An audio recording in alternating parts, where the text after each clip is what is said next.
కేరళలోని శబరిమలకు అయ్యప్ప స్వామి భక్తులు పోటెత్తారు. 24 గంటల్లోనే దాదాపు 1,00,000 మంది భక్తులు స్వామివారిని దర్శించుకున్నారు.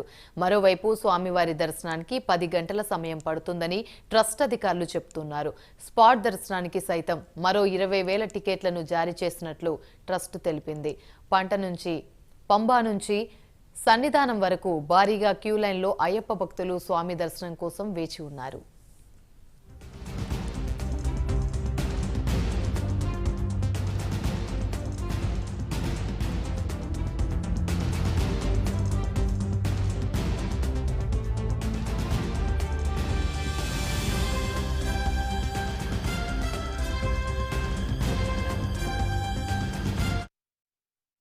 కేరళలోని శబరిమలకు అయ్యప్ప స్వామి భక్తులు పోటెత్తారు. 24 గంటల్లోనే దాదాపు 1,00,000 మంది భక్తులు స్వామివారిని దర్శించుకున్నారు.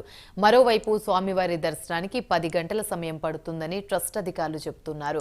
స్పాట్ దర్శనానికి సైతం మరో 20,000 టికెట్లను జారీ చేసినట్లు ట్రస్ట్ తెలిపింది. పంబా నుండి సన్నిధానం వరకు భారీగా క్యూ లైన్లో అయ్యప్ప భక్తులు స్వామి దర్శనం కోసం వేచి ఉన్నారు.